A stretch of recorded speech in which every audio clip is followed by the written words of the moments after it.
নিজের জামাইয়ের বাড়ি থেকে যখন কেউ বাপের বাড়িতে যায় যেমন হাস্যরজ্জ্বল থাকে, ঠিক দীপু মনির এরকমটি দেখা গেল। এদিকে অন্য নেতা কর্মীদেরকে দেখে মনেই হচ্ছে না তারা যেন জেলে আছেন, তারা অনেক বেশ ভালোই আছেন।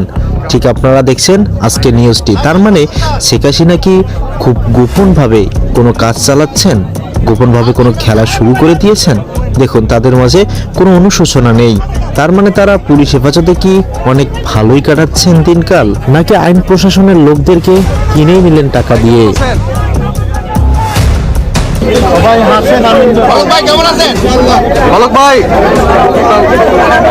আমি শুধু সারা বাংলাদেশের মানুষের উদ্দেশ্যে বলতে চাই, প্রিয় সহযোদ্ধা বন্ধুদের উদ্দেশ্যে বলতে চাই, এবং এই বিপ্লব ব্যর্থ হলে তারা আগে যা করতো সেই কাজই করতো, এবং এমন না যে এরা খুব দক্ষ মানুষ।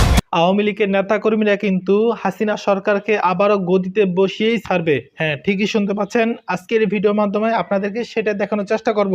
তাই পুরো ভিডিওটি কন্টিনিউ করেন, তাহলে এই ভিডিওর মাধ্যমে সবকিছু জানতে পারবেন। ভেঙে দেওয়ার জন্য বারবার অপচেষ্টা করে গিয়েছে, কিন্তু তারপরেও আমরা দমে যাইনি, বিভিন্নভাবে নির্যাতনের শিকার হয়েছি। তারপরেও আজকে আমরা দেখেছেন রাজপথে আমরা ঠিকই দাঁড়িয়েছি।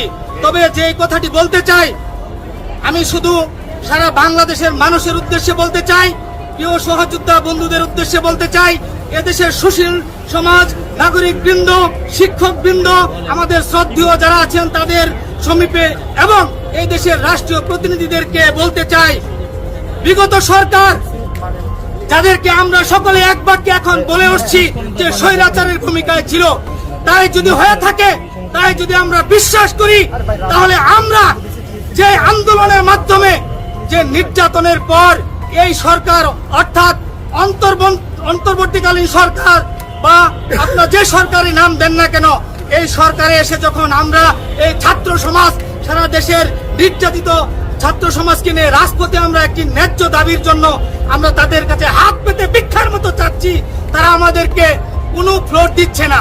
এমনকি বিগত সরকার যেভাবে রাস্তায় ফেলে আমাদেরকে লাঠি পিটা করেছে, স্বৈরাচারের ভূমিকা অবতীর্ণ হয়ে আমাদেরকে জেলে ভরেছে, সেই ভূমিকায় আজকে অন্তর্বর্তীকালীন সরকার আমাদের ছোট ভাই নাহিদ থেকে শুরু করে যারা এখানে অন্তর্বর্তীকালীন সরকারে আছে এবং ঢাকা বিশ্ববিদ্যালয়ের আমাদের সহযোদ্ধা ছোট ভাইরা হাসনাত সহ আমাদের সার্জিৎ সহ যারাই আছে এই সমন্বয়ক কমিটিতে যারা আছে, তারা তো জানে আমরা কতটুকু নির্যাতিত ছিলাম। আমরা বৈষম্য বিরোধী ছাত্র আন্দোলনে আমাদের অনেক সহযোদ্ধা আহত হয়েছে, গুলি খেয়েছে, আমার পাশে এখনো বসে আছে। রাস্তা থেকে তাকে তুলে নিয়ে আমরা হাসপাতালে নিয়ে গিয়েছিলাম। আমরা এই আন্দোলন করেছি, আমরা এই সরকারকে পতন ঘটিয়েছি। কেন ঘটিয়েছি? আমরা আমাদের অধিকার খুঁজে পাই নাই বিধায় আমরা ঘটিয়েছি। আমি সেই কথাই বলতে চাই, যদি বিগত সরকার আমাদের যেভাবে নির্যাতন করেছে, গত 30 তারিখে আমাদের সহযোদ্ধাদের উপর, আমাদের উপর এই সরকারের এই পেটুয়া বাহিনী আবারও ঝাঁপিয়ে পড়েছিল, গুলিবিদ্ধ করেছে, রাস্তায় ফেলে আমাদেরকে পিটিয়েছে। তাহলে আমি একটি কথা উদাত্ত কণ্ঠে বলতে চাই, বিগত স্বৈরাচারী সরকার আর এই সরকারের মধ্যে পার্থক্য কোথায়? আমরা দেখেছি যে পাকিস্তান থেকে একটি জাহাজ বাংলাদেশে এসেছে। আমরা বাংলাদেশের জনগণ আমরা জানতে চাই এই জাহাজে করে কি এসেছে, জাহাজে করে কি অস্ত্র এসেছে না কি এসেছে, আমরা এটি জানতে চাই। বাংলাদেশ কি গৃহযুদ্ধের পথে? এই জাহাজের ভিতরে করে আমরা যতটুকু জেনেছি যে বাংলাদেশকে একটি জঙ্গি রাষ্ট্র হিসাবে, বাংলাদেশকে জঙ্গি রাষ্ট্র হিসাবে কায়েম করার জন্য, বাংলাদেশে একটি বিপ্লবী সরকার গঠন করার জন্য আসিফ, নাহিদ, মাহফুজরা এই পাকিস্তান থেকে আইএস এর মাধ্যমে অস্ত্র সরবরাহ করে কন্টেনারের মাধ্যমে অস্ত্র এনেছে। সো আমরা বলতে চাই, বাংলাদেশে আওয়ামী লীগের যত নেতৃবৃন্দ আছে সকলে আমরা এখানে আছি, যুক্তরাজ্য আওয়ামী লীগ সহ ইউরোপের আওয়ামী লীগের নেতৃবৃন্দ আছে, আমরা এর তীব্র নিন্দা এবং প্রতিবাদ জানাচ্ছি এবং আমরা ঘোষণা করছি যে আমাদের এক ফোঁটা রক্ত থাকতে, আমাদের বুকে এক বিন্দু রক্ত থাকতে আমরা বাংলাদেশকে জঙ্গি রাষ্ট্র হতে দিব না ইনশাআল্লাহ। দুর্ভিক্ষ মরলে আমি মরবো, আসিফ নজরুল মরবে না উপদেষ্টা নাহিদ ইসলাম মরবে? রাষ্ট্রীয় অতিথি ভবন যমুনায় কি কোনো কমতি আছে? বড় বড় ডিনার পার্টি হইতেছে। আমি একটা রিক্সা চালক নিয়ে গেছিলাম, আমাদের কপালে এক কাপ চাও মিলে নাই। এদেশে দুর্ভিক্ষের মেলা বসবে, এদেশে দুর্ভিক্ষের মেলা বসবে। আপনারা বৃক্ষ মেলা শুনছেন না? তো সামনে আসবে দুর্ভিক্ষের মেলা, কারণ আমাদের কথাগুলো কিন্তু শুনতে চাইবে না। আমরা নিম্ন স্তরের মানুষ, আমাদের চেয়ে নিচে কোনো লোক নাই। তা আমরা নিশ্চিত এই কথা কি উপর মহল পর্যন্ত পৌঁছাবে? ওনারা যা বলবে, ধরেন 1 গ্লাস পানি ঢাললে 1 ফোঁটা আমার উপরে পড়বে, এটাই হবে। কিন্তু আমি যদি এনে 1 বালতি মারি, ওনারা নাকি আমি পৌঁছাতে পারবো? আমাদের কথা যতই মূল্যবান হোক, ওরা কি সহজে কাজে নিবে? কারণ দুর্ভিক্ষ মরলে আমি মরবো, আসিফ নজরুল মরবে, না উপদেষ্টা নাহিদ ইসলাম মরবে? আজকে 1 কেজি তরকারি কিনে নিয়ে আমি ঠিক মতো খাইতে পারতেছি না। রাষ্ট্রীয় অতিথি ভবন যমুনায় কি কোনো জিনিসের কমতি আছে? বড় বড় ডিনার পার্টি হইতেছে। আমি একটা রিক্সা চালক নিয়ে গেছিলাম, আমাদের কপালে 1 কাপ চাও মিলে নাই। ওই ডক্টর ইউনূস কি দরিদ্র? ওনার ভিতরে কি আত্মীয়তা নাই? কই আছে পান্তদি? আমরা ওই কয়েকটা রিক্সা চালক ওনার বাসভবনের সামনে গেছিলাম, উনি আমাদের 1 কাপ চা খাওয়াইলে কম পড়তো। কিন্তু অনেক কি বলবেন যে এই সুযোগগুলা এখন দেশবাসী যখন দেখছে না, তখন ওই ইসকন বিভিন্ন ধরনের সংগঠনেরা আমাদের ওই কুমলমতি সন্তানদেরকে নষ্ট করার পায়তারা করতেছে। আমি আর একটা জিনিস বলি, এই আন্দোলনের সময় আমি এই বিএনপির লোকেরা এবং তারা সবাই সারাক্ষণ আমাকে বলতো, দাদা আপনি একটু মাদ্রাসার ছাত্রদেরকে বলেন, ওদেরকে একটু নামতে বলেন, ওই জায়গা থেকে একটু নামতে বলেন, হাটাজারি থেকে একটু নামতে বলেন, যাত্রাবাড়ি থেকে একটু নামতে বলেন। এবং এই যে যাত্রাবাড়িতে, ঢাকাতে যে সবচেয়ে হিরোইক ফাইটটা হয়েছে, এটা তো যাত্রাবাড়ি, তাই না? ওই অঞ্চলটা কারা করছে? মাদ্রাসার ছাত্ররা করছে। ওই ফাইটটা মাদ্রাসার ছাত্ররা করছে, মূলত মাদ্রাসার ছাত্র। এবং যখন রক্ত দেওয়ার দরকার পড়বে, যখন প্রতিরোধের দরকার পড়বে, যখন বীরত্বের সাথে ফাইট করার দরকার পড়বে, তখন মাদ্রাসার ছাত্র বলতে বলতে একেবারে মুখের ফেনা তুলে ফেলবে।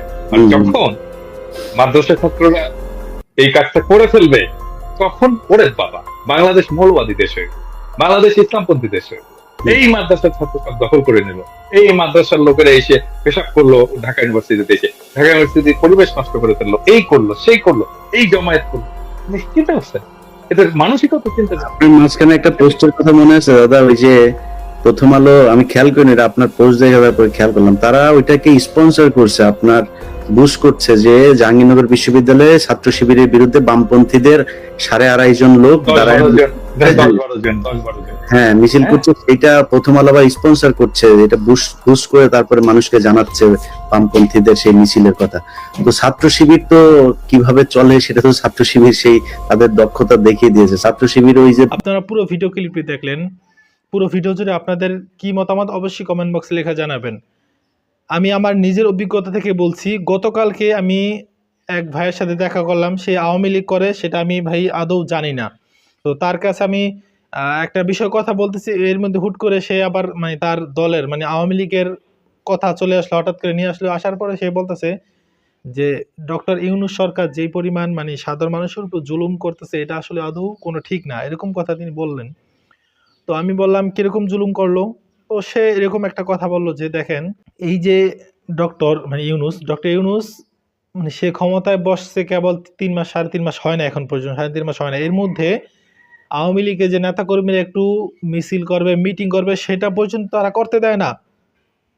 মানে যেখানে যায় সেখানে নাকি বাধা দিয়ে দেয়। এরকম কথা কে বললো? আওয়ামী লীগের ভালো একজন নেতা কর্মী সে বললো। মানে চিন্তা করতে পারেন, মানে সামান্য একটা মিছিল মিটিং করছে, মানে করতে দেয় না, এই পর্যন্ত ভাঙিয়ে দিয়েছি না হয়, তাতে কি হয়েছে? একটা মিছিল ভেঙে দিলে তো আর মানুষ মারা যায় না, এই পর্যন্ত তো নাকি। কিন্তু একটা প্রমাণ আছে সে কোনো মানুষ মানে একদম শেষ করে দুনিয়া থেকে সরিয়ে দিয়েছে, এরকম প্রমাণ আছে? এরকম প্রমাণ কিন্তু নাই। কিন্তু আওয়ামী লীগ সরকার, এই ফ্যাসিস্ট সরকার, সে একবার নয়, 2 বার নয়, 3 জন নয়, 10 জন নয়, 50 জন নয়, বরং লাখের উপর মানুষ তিনি কিন্তু অলরেডি দুনিয়া থেকে বিদায় করে দিয়েছে। লাখো মানুষের মায়ের বুক খালি করে দিছে, লাখো মানুষের স্ত্রীদের স্বামীদের খাড়া করছে, লাখো যুবকদেরকে শেষ করে দিয়েছে এই হাসিনা সরকার। সেগুলো এই সমস্ত নরপিশাচদের চোখে পড়ে না, আর পড়বো না কোনোদিন, কারণ ওদের চোখ অন্ধ। কারণ ওরা যতই এই হাসিনা ওর মা যত অপরাধ করুক না কেন, ওদের চোখে এগুলো পড়বে না। তো যাক, আমরা দোয়া করি আল্লাহ যেন এই সমস্ত নরপিশাচদেরকে আল্লাহ তাআলা হেদায়েত দান করে। তো আর কোনো কথা নয়, ভিডিওটি একটু বেশি শেয়ার করে দিবেন। আর এই সমস্ত আওয়ামী লীগকে মনে করবেন ওরা যে ক্ষমতা চলে আসছে, এগুলো স্বপ্ন নিয়েই শুধু ঘুমাইতে পারবে, এছাড়া বাস্তবে আর হবে না ইনশাআল্লাহ। তো আর কোনো কথা, ভিডিওটি সর্বোচ্চ শেয়ার করে দিবেন। আল্লাহ হাফেজ। বাংলাদেশে শেখ হাসিনা বা আওয়ামী লীগের কোনো জায়গা হবে না, ডক্টর ইউনূস। হ্যাঁ, ঠিকই শুনতে পাচ্ছেন, ডেইলি স্টার তারা নিউজ করেছে, আপনারা দেখতে পাচ্ছেন। ডক্টর ইউনূস সাহেব বলেছেন যে বাংলাদেশের মাটিতে কোনো আওয়ামী লীগ, সন্ত্রাসীবাদ বা কোনো শেখ হাসিনার মতো এই সমস্ত জালেমদের কোনো ঠাঁই হবে না, তাদেরকে জায়গা দিবে না। গত কয়েকদিন আগে ভারত বলেছে যে শেখ হাসিনাকে নাকি দিবে না বাংলাদেশে চাইলেও দিবে না। হ্যাঁ, ডক্টর ইউনূসও তিনি একই কথা বলেছেন যে না, তোমাকে আমার দরকার নাই, তুমি ওই দেশেই থাকো, তোমাকে ফিরেও আমরা আনবো না, অর্থাৎ বাংলার জমিনে তার জায়গা হবে না।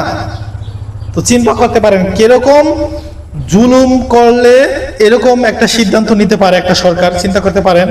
তো ডক্টর ইউনূস কিরকম সিদ্ধান্ত নিয়েছে সেটা তো ভালো করে জানেন, কারণ তাছাড়া প্রধানমন্ত্রী মানে সাবেক প্রধানমন্ত্রী হাসিনা, এই হাসিনা কয়েকদিন পর একটা ইচ্ছাকৃত ভাবে মানে আলোচনা বা সমালোচনা থাকতে চান তিনি কয়েকদিন পর পরই এরকম একটা কল রেকর্ড ফাঁস করে যে আসতেছি, মানে গতকালকে না পরশুদিন একটা কল রেকর্ড ফাঁস করছে। সেই কল রেকর্ডের মধ্যে তিনি বলতেছে যে খুব তাড়াতাড়ি আসবে, তিনি ডিসেম্বর মাসে তিনি দেশে চলে আসবে, সেই সাথে তিনি কি করবেন 237 জন না 57 জন তাদেরকে মানে দেখে ছাড়বে।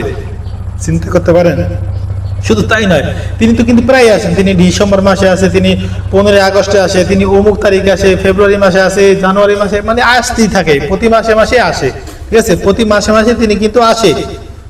চিন্তা করতে পারেন কোন লেভেলের পাগল হলে পরে এই সমস্ত কলগুলোর রেকর্ডগুলো ফাঁস করে। আর এই কল কে ফাঁস করে ভাই? এগুলো এত পাগল হয়ে গেছে মানুষ যে আর কল রেকর্ডগুলো ফাঁস করবে। তো যাক ভাই, সমস্ত এগুলো নিয়ে কথা বলতে চাই না ভাই। তো যাক ভাই, একটা কথা বলবো, যেই পরিমাণ জুলুম তো সাধারণ মানুষের উপর তো করছে সেটা তো আছে ভিন্ন কথা, কিন্তু আলেমদের উপর যেই পরিমাণ নির্যাতন করছে সেটা কোনো মেনে নেওয়ার মতো কোনো না, সেটা কোনোভাবে মেনে নেওয়ার মতো না। কিন্তু তার পাপের একটা কথা আছে না যে পাপ বাপ কেউ ছাড়ে না, তার বাস্তব প্রমাণ আমরা কিন্তু দেখতে পাচ্ছি। যেই পরিমাণ পাপ করছে, যেই পরিমাণ অন্যায় জুলুম মানুষের উপর করছে, আলেমদের উপর করছে, তার বাস্তব প্রমাণ আমরা কিন্তু দেখতে পাচ্ছি। আজকে নিজের এত ভালোবাসা, এত দেশের জন্য ভালোবাসা, অথচ আমরা দেখতে পাচ্ছি যে এই দেশের টাকাগুলো কি পরিমাণ পাচার করছে, কি পরিমাণ দেশে টাকা পাচার করে তারা বাইরে সাম্রাজ্য করে তুলেছে। অথচ তারা কিন্তু দেশপ্রেমিক, অথচ একজন আলেমের ঠিকমতো থাকার জায়গাটুকু একটা মানে ভালো একটা বাসস্থান পর্যন্ত নাই, থাকবে যে সেই থাকার একটা ভালো বাসস্থান পর্যন্ত নাই। দেশপ্রেমিক তারা কিন্তু, অথচ দেশ কি দেশপ্রেমিক, দেশের টাকা লুটপাট করে, খুন খারাপি করে সব কিছু বাইরে করছে, দেশে কোনো কিছু করেই নেই।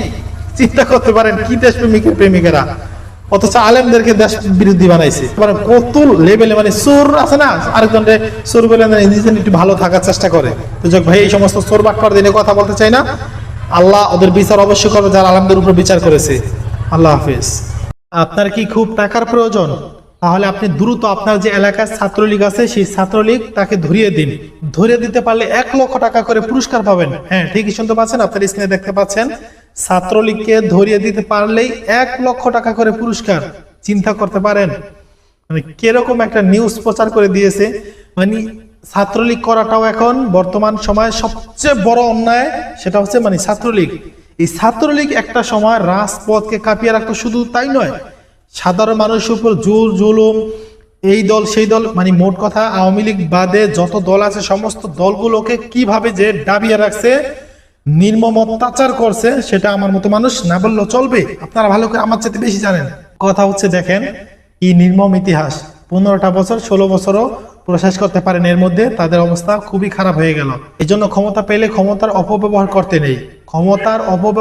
নেই। আল্লাহ পাক রব্বুল আলামিন সহ্য করেন না এগুলো। ক্ষমতা নিয়ে ক্ষমতা যারা বড়াই করে, এগুলো আল্লাহ পাক রব্বুল আলামিন সহ্য করেন না। তার বাস্তব প্রমাণ হচ্ছে আওয়ামী লীগ। আওয়ামী লীগ একটা সময় যেই কোনো মানুষ মানে তাদের বিরুদ্ধে কোন রকম একটু কথা বলতে দেরি, গ্রেফতার, হামলা মামলা, গুম খুন, যা মন চাইছে মানে সেটা তারা করছে। কিন্তু আজকে দেখেন সেই আওয়ামী লীগকে ধরে দিতে পারলে 1 লক্ষ টাকা পুরস্কার দেয়। মানে তাদের উপর কি পরিমাণ মানুষ খুব। যাই হোক ভাই, আমরা কারো উপর খুব না, তবে একটা কথা বলবো যে মানুষের উপর জোর জুলুম যেন করা না হয়। আওয়ামী লীগ আসুক, সমস্যা নেই, আওয়ামী লীগ নির্বাচনে আসুক, তারাও ক্ষমতা থাকুক, তবে এরকম মানে কুকুরের মানে যে রূপ আছে সেই রূপে নয়, ভালো একজন মানুষের রূপে ফিরে আসুক, আমরা এটা চাই। আর কোনো কথা না, ভিডিওটি বেশি বেশি শেয়ার করে দিবেন। আল্লাহ হাফেজ।